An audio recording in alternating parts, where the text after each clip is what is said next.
আর জি করের ঘটনায় দুর্গাপুরে গান্ধী মোড় থেকে এইচডিএম অফিস পর্যন্ত দিয়ে ডিওয়াইএফআই এর মিছিলটি ডিএমসি মোড় আসার পর তৃণমূল আশ্রিত দুষ্কৃতীরা তাদের উপর ঝাঁপিয়ে পড়ে এবং বোমাবাজি করে।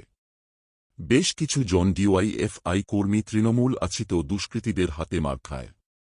সিটি সেন্টারে CPIM party office Bimal Dasgupta স্মৃতি ভবনেও তৃণমূল আশ্রিত দুষ্কৃতীরা বোমাবাজি করে। বোমাবাজির অভিযোগ তৃণমূল আশ্রিত দুষ্কৃতীদের বিরুদ্ধে। বিমল দাশগুপ্ত ভবনে বেশ কিছু গাড়িও ভাঙচুর করে। এখনো এখন ঘটনা হয়েছে, তারপরে যখন লিগ্যাল অ্যাকশন হবে সেটা এই হুলিগানস যারা ছিলেন কোন পার্টির সমর্থক বা কিছু এখন বুঝতে পারছেন? এখন তদন্ত হবে, কেস হবে, তদন্ত হবে, যদি দরকার হবে অ্যারেস্ট হবে, কোনো অসুবিধা নেই। কতজন আহত আছে আপনাদের পুলিশের খাতায়? আহত আছে সব আমরা দেখছি, কতজন কে আহত আছে, কীভাবে হয়েছে, সব কিছু তদন্ত হবে আর সব ধরা পড়বে। দিনে দুপুরে বোমাবাজির মতন একটা অবস্থা। না না, সেরকম পারমিশন হয় না।